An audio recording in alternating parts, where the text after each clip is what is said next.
and welcome to the Sovereign Free Life podcast.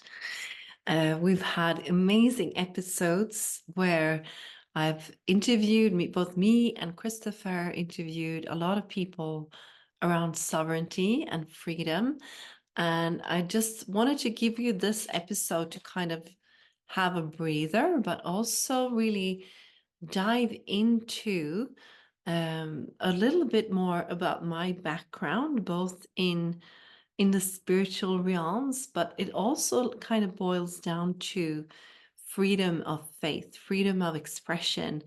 How do we make our decisions, and how do we actually become more sovereign and sovereign and free in our decision making, in the way that we choose to view the world, in the way we choose to treat each other? Because, as you know, there is a lot of chaos in the world. There is war, there's famines, there is so much going on where you can kind of feel a bit helpless and hopeless, and it's very painful to see when you are like a very awake and aware person, and you're kind of taking in a lot out there. And it's easy also to go into fear, to go into conflict, where I feel it's those things that a lot of us have been indoctrinated with, to put each other in boxes, to create conflict, to start to judge each other for whatever reason, you know. And from that judgment, from that split in our consciousness, is the growing ground for war, for conflict, for a lot of unnecessary suffering in the world. So first of all, I just wanted to share with you a bit about my background and my upbringing, because as some of you know, I'm really born into this, how to call it, like, I don't really like to call it hippie family, but sorry, my mother and father in heaven and my stepfather. Well, I guess it was, you know. So both my parents, I grew up outside of Stockholm in Lidingö. It's kind of a rich area, and I grew up really well. Like, my family was actually quite wealthy. Like, we didn't have to worry that much. Of course, it was yeah, I was well taken care of, you know. And both my mother and my father, they got divorced quite early, when I was 2, 3 years old, something like that. Um, but they were both into like meditation, into therapy. My mother came to be a psychologist, and my father became a medical doctor. But there was always this kind of acceptance for emotions, for expression, for it was even encouraged, to the point that I sometimes felt like, please just leave me alone. Like, I don't want to talk about my emotions. I don't. Thank you, I'm fine. You know, that, like, how are you feeling? Please express yourself. And how is that? And like, yeah, it was really good. It was really, really beautiful in many ways, but at the same time, yeah, I just felt like, yeah, sometimes you just need to be, right? Not become something all the time.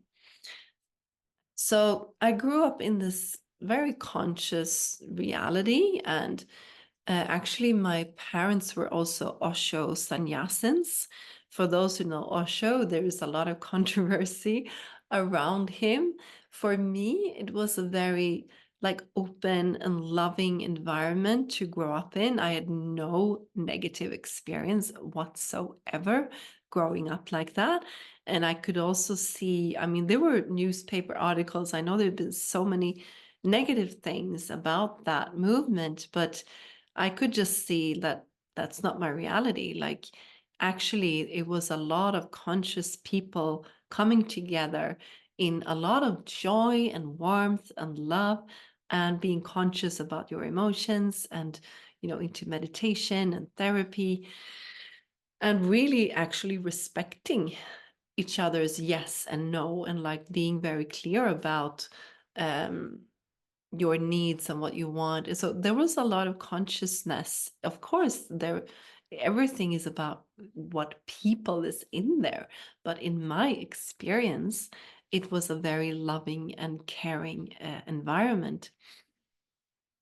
And I actually, when I was 12, ended up going to a boarding school in England that was run by that Osho community, the Koswan school, which is a whole story on its own. But it did actually give me a lot. So it gave me a lot of freedom in like knowing who I am, and being my authentic self, and not like comparing with anyone else, and letting my like being aware of my emotions, being aware of everything that moves in me without judgment. So it, in that whole upbringing that I had, there was a lot of consciousness, but there was also this aspect of always becoming something else. So growing up, I also had to come to the insight that there you don't always have to become something, that you are something right now. Because growing up with all this therapy and all this, you have to work on your traumas, you have to develop yourself.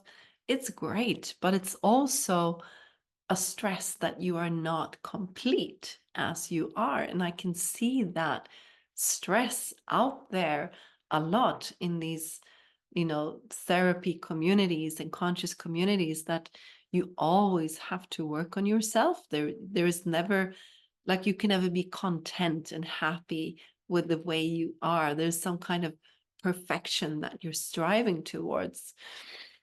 And also growing up, when I was around 14 years old, I had a huge kind of very personal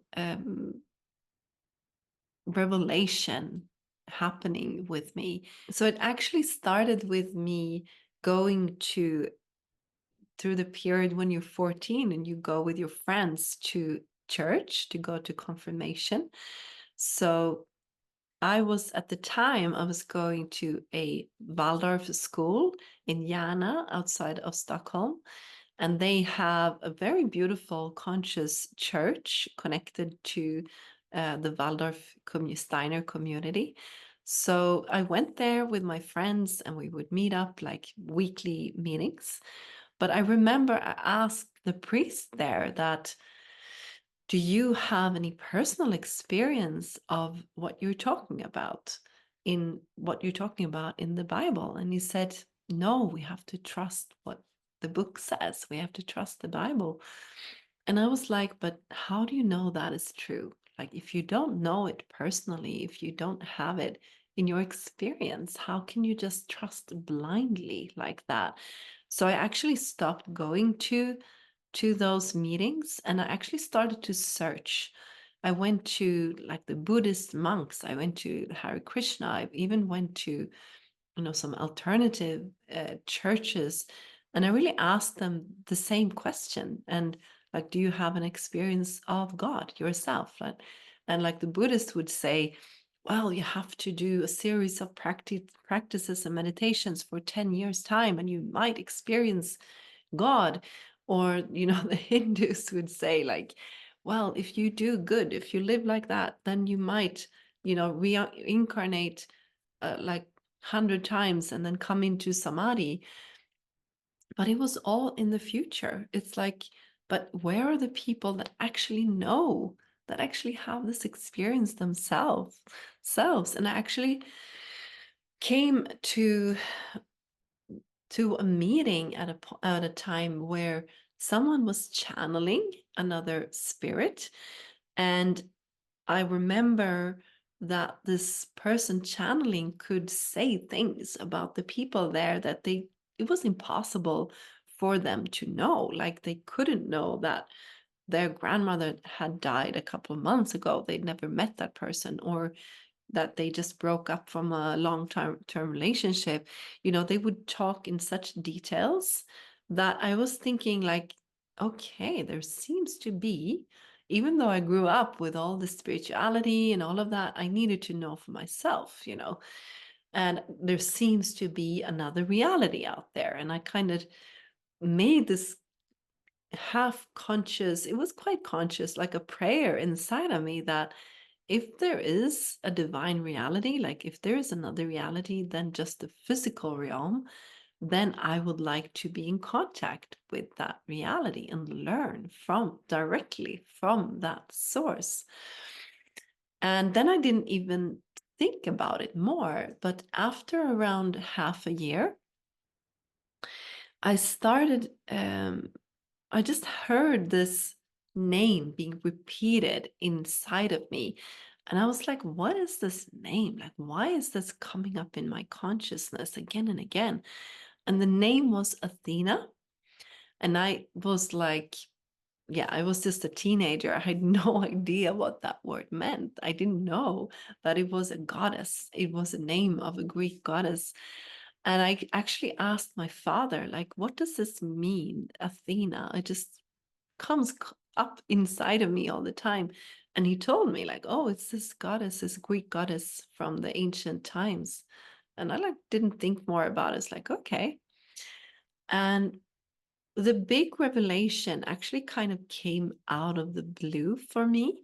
I started to try to listen to my own intuition, my own just movements of energy inside of me, and just, you know, started to follow those impulses that I had. And one day I woke up and I had a strong impulse to go to a beautiful field just close to my mother's house. And I don't know why, but I took a newspaper, like a magazine. Actually, my I think it was one of my mother's psychology magazines with me to that field. I didn't know why either, but I practiced to just follow my nudge, follow my instinct, you know, my intuition. So I brought that magazine. I went to the field. There was a beautiful big oak tree on the field, and I was lying down in the grass by the oak tree. And it was a beautiful summer day, and it was so, so peaceful and beautiful. And lying down there on the field, actually started to leave my body. So I could see myself like floating, and I saw my body down lying on the field. And it wasn't scary at all. It felt very, very natural and very peaceful. And I was like floating up very consciously, seeing myself there. And I was floating up, and suddenly I found myself, it was like in reality, it was like looking around me in this physical reality. And I came to this room, and it was almost like in a old cottage, like wooden cottage with an open fire, and there was a wooden table, and there were these people sitting around the table, and it felt like my family. It really felt like, I think looking back, like my soul family, like energetically, kind of like my a council of mine in a way. And sitting there on the by the table, they started to speak to me, and they told me that you are here to lead the way and get a lot of people started to create um um I don't remember exactly the word, but to create uh, a new reality on earth. And yeah, and that's it. And oh yes, and then they told me that look on page 53 in the magazine that you have with you, and you will get the confirmation that this is not something that you just made up. So having heard that, I slowly went back to my body again, and I woke up, and I looked at page 53 in the magazine. I had never opened that magazine ever before. It was my mother's like psychology magazine. And on the first line of the page, like the page that I opened, it said almost exactly the same thing that they had told me. So it said something like, well, to create a new reality here on Earth or a better world, we need leaders that step up and, take charge of that. And hearing this as a 14-year-old, I was like, oh my God, what is this? Am I going crazy? Like, what is happening to me? Of course, there are a lot of doubts coming up when you have spiritual experiences of different kinds, right? But I wrote it down. I remember I took it seriously because the also opening the magazine and seeing the same thing being written there was like, well, maybe I didn't just make this up. Maybe there was some reality in this. And that was kind of my first spiritual experience of that kind. But there would be more, much more to come. So just in the following weeks, I continued with this, like listening to my intuition. And one night actually was like more of the big opening for me, where I was in my mother's home out on leaning outside of Stockholm, and there was this big storm, like lots of rain and lightning, and it was in the middle of the summer still, like a bit later in the summer. So I couldn't sleep because all the storm was going on. So I went out on the veranda of the house, and in front of the house there was this big maple tree, and I was sitting there, and in the middle of the storm, in this maple tree, there was this beautiful blackbird, like just singing in the middle of the storm. And something happened there, and I can't really describe it. It was such a magical moment that something kind of just opened up with me. It was almost like, the peace in the middle of the storm, like whatever happens, there is this other dimension. There is another peace that you can have, whatever happens.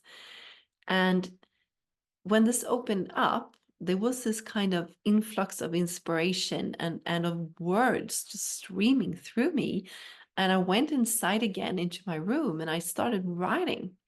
And it wasn't like automatic writing, like the like the hand writes on its own, but it was like, if you understand, when you have a feeling, in like a strong feeling inside of you, and you want to put words on that feeling and you can't find the words, like before the words form, but you know what you're going to say, like that was what came through me.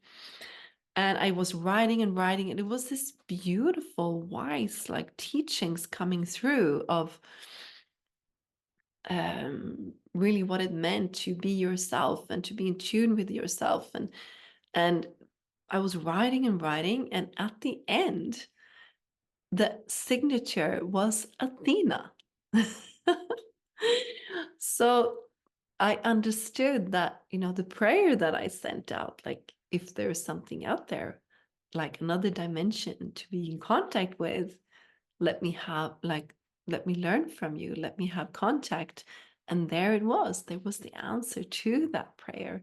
So Athena, as some of you that know me, means so, so much to me after this. And actually, from that point, I would actually start to learn directly from Athena and discover a lot of spiritual realms and much more spiritual experiences coming from that.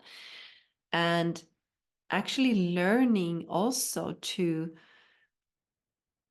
travel in different dimensions of consciousness that are in our inner realities, and that a lot of ancient teachings, the Gnostics, the Vedas, a lot of the shamans, the natives, they all speak the same language. They all speak about actually similar things that I was taught directly from both Athena and also directly from Source. So this journey started, and of course, it wasn't without confusion. Like, I was a teenager and I was like, am I going crazy? What's going on here?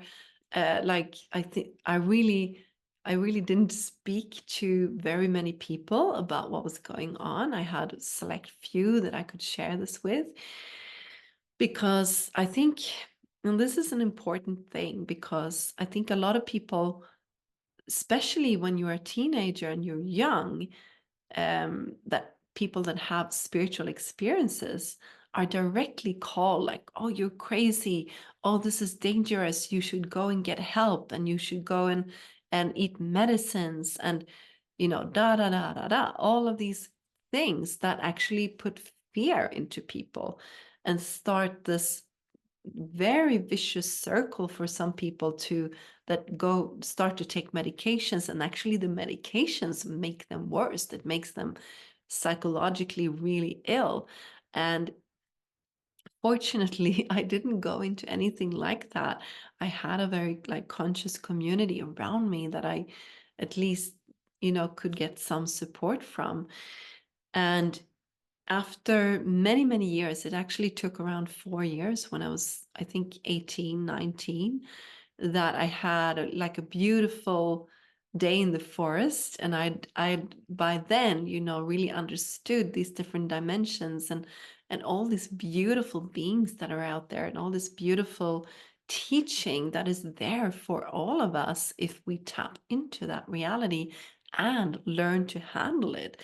It's like, it's not all good. It's not like everything that comes from another dimension is like, oh, wow, I should listen to that. Oh, it's my guide. It's like, no, you should be very careful out there. Um, but anyway, I sat there in the forest, and I'd had a beautiful day, like playing with the devas, like the little beings that are in the forest, and the nature spirits. And I was like sitting there and thinking that, you know what, I'm not crazy. I'm feeling so good, because I was thinking like, is this some kind of escape from reality? Am I kind of delusional? Do I have a diagnosis? All of this kind of fear coming up in me. And in the end, I was just like, you know what? I'm completely fine. I just have another view of reality. And that is actually a great gift, and I stand by it. And I started to actually speak more openly about it. I started to like share those gifts that I had with other people. And it ended up by actually spontaneously a lot of people coming to me and asking questions, and asking them to help them with different things. And after a while, someone said, because I would just help people, and then in after a while, someone said that, but you should charge for that. Like, that's your time that you're spending, and when you spend your time on someone or something, shouldn't you like, you get to receive something back? So in the end, I started to actually, first it was like, oh, can I get 200 kroners for this? Like, charge very little. And then in the end, like, I actually lived on that for many, many years, and was very successful, and had a great experience, like also collaborating with a lot of researchers in brain research and consciousness research, and all of these different things. So another experience in my life that actually had a great um, importance to me, actually for the rest of my life, is when I was 16 years old, and I was taken to India, actually by my parents, my mother and my stepfather, to an Indian guru called Papaji. And Papaji was in the Advaita Vedanta lineage. It's a special lineage in the, Vedic teachings, where it's very much of asking who you are and going to the source of consciousness. And for me, as a 16-year-old coming to Lucknow in India, I didn't have much expectations at all. I was like very just curious about going to India and experiencing this. But I had this very strong experience there with Papaji that I can't really put into words. Words wouldn't really explain it. But it was actually when we were leaving, we were meeting Papaji in a smaller room. We always did that when people were leaving the what is called the sangha, or the community. And it was nothing he said, nothing he did, but he actually just looked into my eyes for like a split second. And in that split second, it was like someone pulling up the curtains. Like I just all of a sudden saw that who I am, and who I am is everything that I need. And for me, this was a huge, huge transformation for me. I actually deeply went inside of myself and deeply felt this huge, huge bliss inside of me, this huge light that is always there within me. And this is still with me today. And it's this insight also that no matter my beliefs or my personality or the outer reality, this doesn't change. Like this is always with me. And in a way, my name Maneka was actually given by Papaji. This was also like a kind of initiation that you leave your old self behind and you take on another name to kind of acknowledge that shift. And he gave me the name Maneka, which means actually dancing goddess, or it's a like a one of Indra's goddesses, also of water, which is kind of funny. And it means dancing goddess. And my former name was Johanna. That's my like the name that I grew up with. But since then, it's also been kind of an honor of that experience and that deep knowing of who I am deep inside.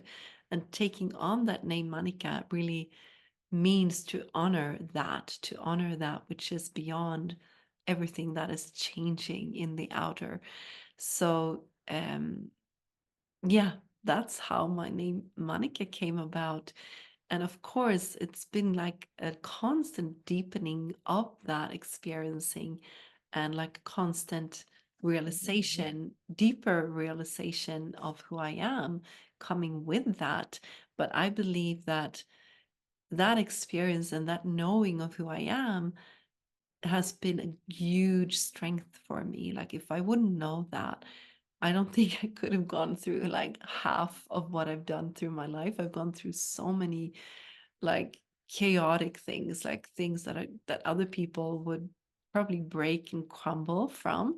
But this inner strength and this knowing, this trusting in that light within has really been deeply established. It's like when you if you fall in love with this moment that is here, if you fall in love with reality of being in the now, of being in what is, it doesn't go away. It's like once you've seen it, you can't unsee it. And you know that it doesn't go away for real. It's not an experience. It's not a emotional state. It's nothing you can pretend to be or you look like holy or anything.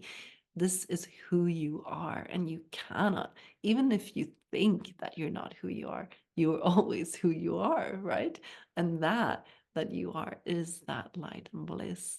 So yeah, just really wanted to share that as well, that experience that has deeply meant so much for me in my life. So anyway, I was, accepting my gifts, accepting that this is my reality and like, no, I'm not crazy. But at the same time, I could also feel this strange way that people would look at you that sometimes comes today as well, which I really want to speak about today, that if you are spiritual, you are strange, or you must be a bit crazy, or, you know, you start to put each other in boxes, almost like if you have a faith or if you have a belief of some sort that you're not able to separate. Like, okay, that is that reality, and this is logic, and this is like the physical, logical, mental reality. It's different realities. And that, you can actually be very intelligent and very factual in one area and still have this knowledge that, okay, maybe we haven't understood everything in our reality yet. That so many people, I know in Sweden, I think a third of the population, at least, if it's not even more, have had spiritual experiences. But it's kind of like you don't speak about it, or you probably, like, maybe you've seen a dead relative, or you've seen a ghost, or you have experienced something that you can't explain, or an inner, like, just light, just so strong, or whatever it is. But somehow we have this culture, at least in Sweden, where I'm from, where like if you have a faith, if you are religious, if you are have a belief of some sort, like in a spirituality, you're a bit stupid, or you're not logical, or you're not that, or that, this or that. So I feel talking about letting ourselves be our full expression of ourselves, because this is, I could say much more about what happened on the way, like in the spiritual development side. But I think what it's boiled down to is that, one, you are complete right now. There's, of course, you can always work on yourself, and it's like fixing the car. Like, yeah, you can always make it better, but you are here right now. And the second thing is, if you are spiritual, it does not mean that you're not very fully intelligent and logical, or emotionally capable, or very practical.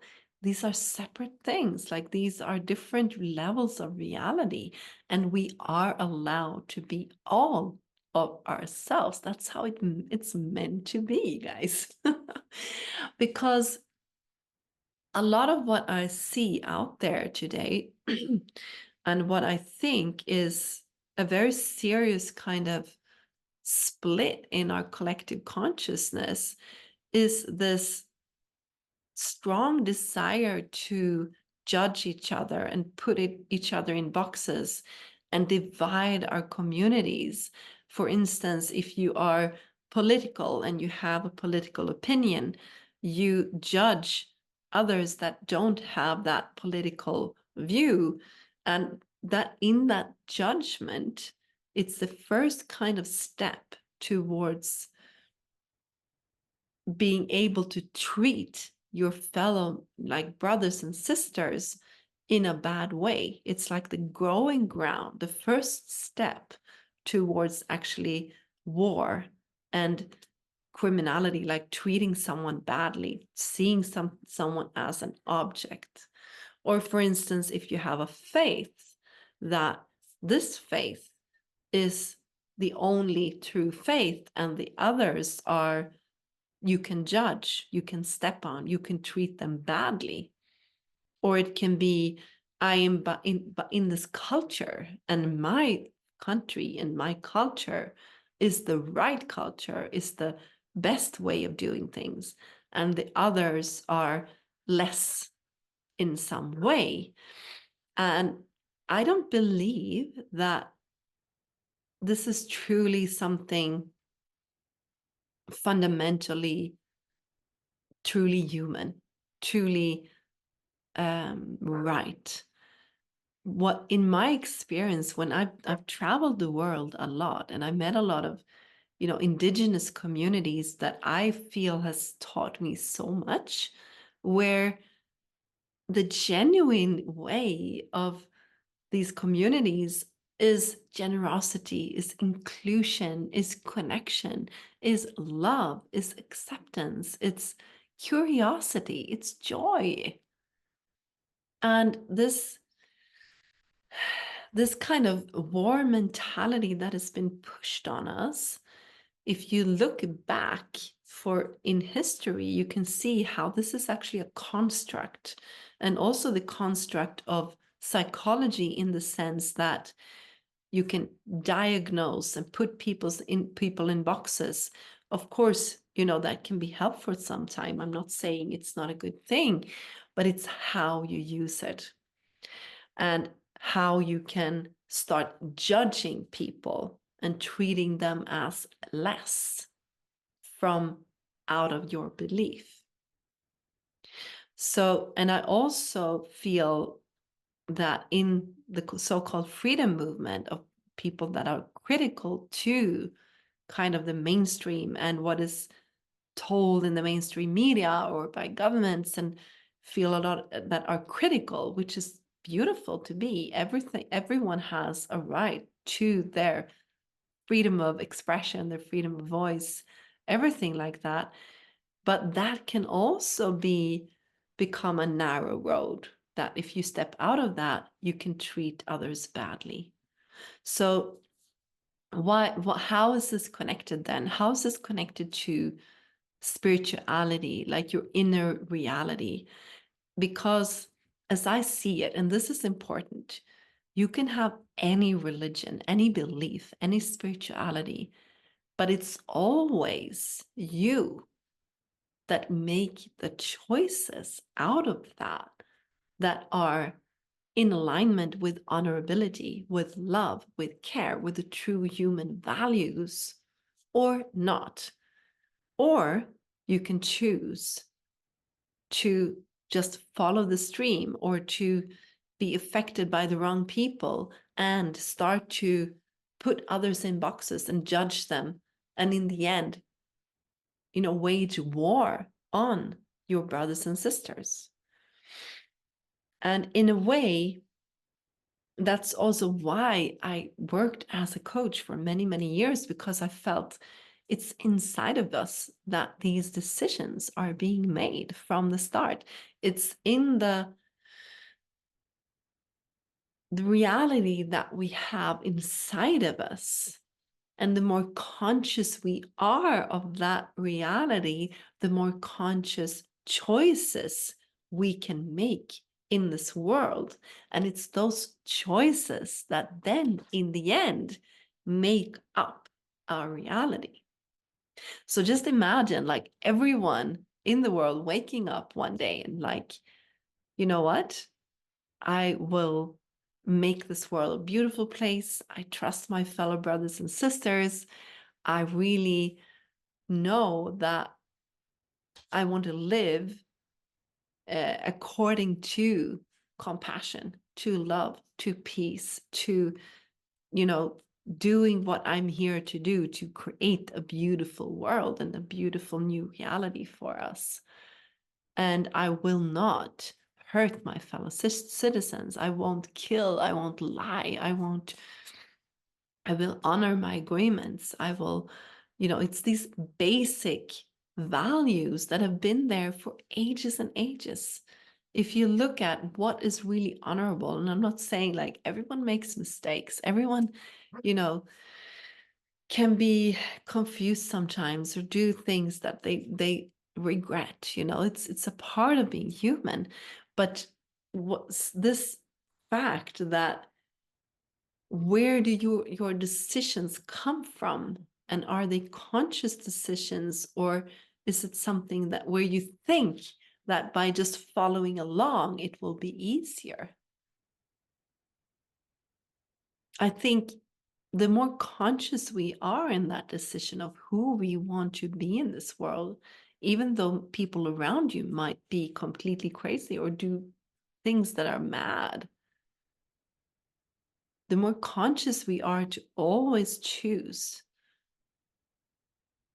the light, the compassion, the wanting to do good, wanting to actually connect with the people around you. Be curious, ask questions, and like, you don't have the final view of things. You don't know everything. To be able to listen to each other and not judge until you have listened to the end. To be able to see that the more we support each other, the more this world, the whole world thrives. And actually in my studies, I've studied human ecology, international relations, lots of different studies where you actually analyze the human community in relationship to nature in different ways, and civilizations, and how they rise and fall. And I've also met and spoken to, hundreds of people, that if not thousands, over the years, where you can see that, for instance, in Brehon law in Ireland, which is the ancient old ways of the laws, everyone would know that law and be that law. And it was the same in ancient Greece, where the actual first forms of democracy, even though that had flaws still, it was the same thing. The law was nothing that had to be imposed on other people. The actual people that lived there, they were the law. They were the ones that made the law. That's where, civilization, kind of the cradle of civilization, came from. That society is just an expression of all of us and the law that lives within us. And I think, looking back at that and then looking at where we are today, where I feel the laws are imposed on us, they don't live in us, where there is this kind of illusion of that we have a choice, that we can affect society. Of course we can. Of course we are, we can try to affect politicians. We can do this and that. But I don't think the mainstream people, I mean, the people everywhere feel that this is my society. This is my country. Like, this is a representation of me. In true democracy and in true law, you don't need to be imposed on, because the law upholds itself between people that interact. And for instance, in Greece, if there was a crime, everyone had to intervene, because this is my society. We had to uphold the law between us.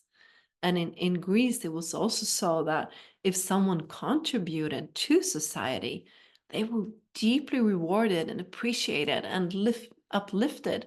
And if there was the opposite, if there was corruption, like you see so much of today, and especially in, the roles that I've been in international organizations, meeting a lot of people, hearing people from the ground, you see the deep corruption that runs both internationally and naturally. And then this gap, between the real law in people and society and politicians and financial powers, there's this huge gap. And it's this gap that makes so much chaos in the world, in the way I see it.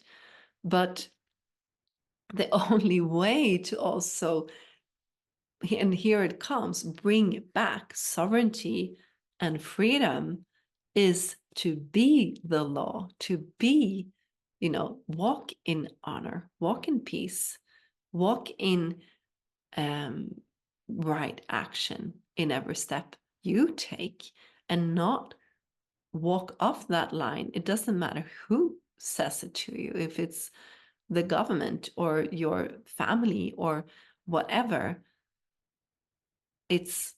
That is sacred. It's like, I also learned actually through the spiritual dimensions that I was in contact with, that this world, this universe we live in, is a free will universe. And this free will that you have is sacred.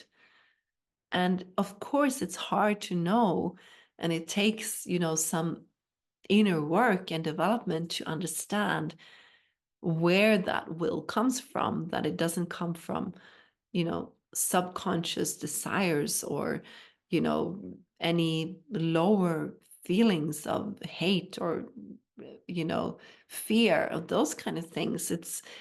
But when you kind of, the more conscious you become of your emotions, of your mental body, of your emotional body, your physical body, and you start to be able to take a step back and also connect to something deeper within, a deeper light, a deeper love and compassion within, then the more you are making these conscious decisions, the more you walk in that sovereignty and in that freedom.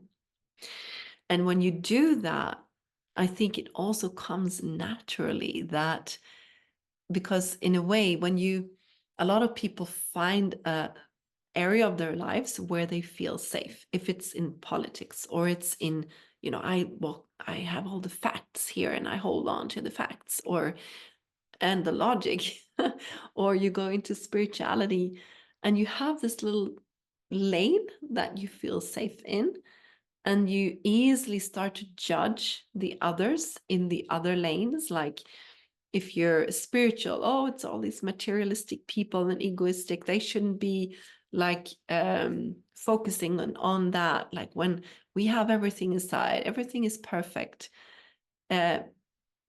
And actually there is no opposition there. Or like physical minded people are like, oh, they're so airy fairy and they don't stick to the facts, and it's like, oh, they're crazy, you know. So, but in that judgment of each other, whatever reason you think that you're judging, we actually keep each other down. We keep each other from actually experiencing this beautiful, full expression of being that it means to be a human being, where I hope to inspire you and so many other people that, guess what? You can be spiritual and like be deeply connected to God and to spirit and to learn directly from, if it's religious or whatever, and still be deeply materialistic and logic and have great abundance and like this healthy, beautiful abundance around you. You're not being egoistic if you are. And you can have this logical thinking and be political and still be spiritual. And it doesn't mean that you're stupid or that you're crazy or whatever it is. So, yeah, I just really want to remind all of you that think once again before you judge someone else. So before you make it personal that someone else chooses another path than you, it's beautiful. It's the way it should be. But at the same time, we can learn to not hold each other back. We can learn to say that, wow, well, I wouldn't make that choice, but great for you. Like, go for it. Amazing. That sounds great. If you love that, if that's your path, like, and you're not hurting anyone, go for it. So, and I think it's when we are safe in our lane, we try to keep everyone else in that lane. And why is that? It's like we're so afraid of like someone else having another worldview, someone else, walking another path, that we try to force everyone else into that path, which is so not necessary to do. And we can still, and I see a lot of rudeness, honestly, between all these different people that choose different paths. And it's that is such a poison for us as humanity. This, when we choose to not act in honor, to not act in peace, to not act in compassion for another path, and where we start to create fears and disbeliefs around those people. Like, I've had so much of that. And it's okay in a way. Like, of course, you should put your limits, but I've been like black and here and there, and people judged me and misunderstood me, which happens when you become more of a public figure. And in the end, it's not like you have to live with yourself, right? So what I try to say or ask myself is all the time uh, is this right? Is this the right thing to do? Can I live with myself if I do this? And this is something I think everyone should ask themselves, like, is this honorable? Because it's your choice, it's your path. And of course, we all make mistakes. I've made so many mistakes in my life as well, but then you're conscious of it. It's like, oh my God, that was a mistake. And you try to, make it well again, whatever way you can. And sometimes you don't have the capacity to give what you have maybe promised someone else. Like, for instance, with me, I've been attacked financially, physically, this and that. And then people come to me like, why can't you give this? Why can't you give what you promised me? Like, come on here. Like, look, I don't have the capacity. If I would have, I would have given more. Like, that's one of my things. I would love to be able to give you all whatever I can, but I can't. So of course there are these things, but in the end, I know I can live with myself. I know I haven't, walked away from my honor, from what I believed was right in that moment. And the more we can know that I can stand up for what I have done. And I know that I've done my best in these situations. I've not just followed the group or followed the trends, or now this mainstream media saying this, or now my family tells me I must do that, or someone tried to push me and pull me. There's so much pushing and pulling. But whatever belief system you're in, whatever religion, whatever culture, you always have the choice. You have the choice. Do I hurt this other fellow brother and sister or not? Do I live in a lie even though I know I'm doing the wrong thing? Do I support something that creates harm to get some money or whatever it might be? It's always that choice. And I actually don't believe in like heaven and hell and these kind of things. I think you will live in hell if you if you go away from acting in honor, because the consciousness within you will tell you that this is wrong. And everyone knows inside from that we all are a soul, we all are a spirit within. We know what is right and wrong. So that was my rant for today. But I feel it's especially so important when we have this amount of war and conflict in the world, and we also see um, all these judgments, left, right, and center, that splits us when we need to unite more than ever and be powerful in that union against the real corruption out there. Like, what is the cause of these things? And also the shaming of having our own faith and religion, which is actually one of the fundamental rights also in the World Freedom Alliance that I'm chairing. It's to have your freedom of faith and freedom of religion and not be shamed or blamed for being spiritual or having your spiritual view of things. I know so many people who are spiritual who might um go to church even, or go to go to spiritual course, and they're like, oh, shh, don't say anything. Oh, I don't want my work colleagues to think I'm crazy. Like, come on, you have the freedom of faith, you have the freedom of religion. No one should shame you for having that. That's a beautiful thing.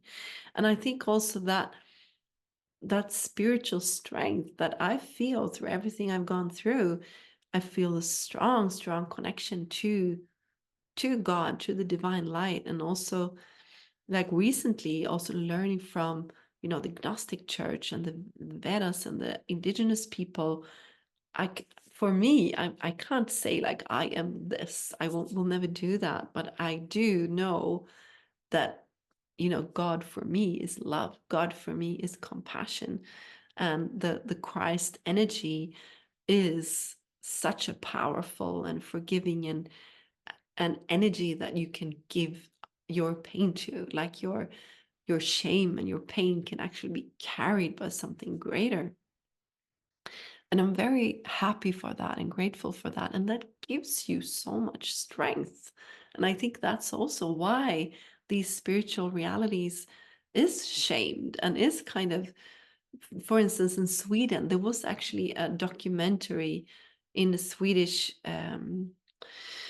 what do you say, national television, like completely shaming, spiritual people and like wanting to make them look crazy and look like they're pushing people to suicide and these crazy things that was completely lies and taken out of its, circumstance to make it look so, so ugly.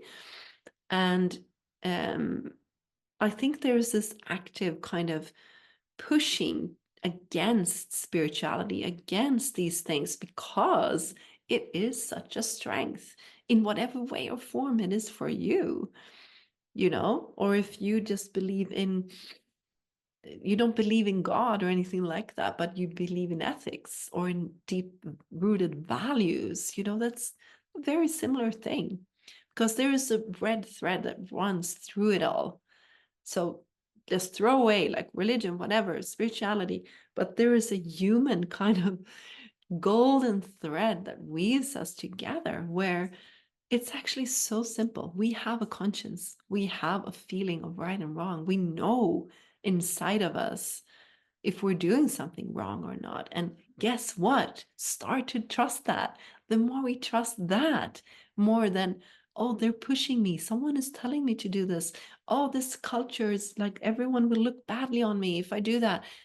Stop it, guys. That is what is creating this mayhem out there. Dare to say no to something that is not in alignment to your soul, to the creator, to God within us, guys.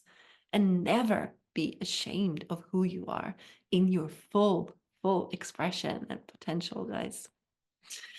So with that said, actually, I also want to tell you, I've told you a bit in my lives. If you haven't seen, I do a lot of lives on Facebook mainly, I have a Telegram channel, etc.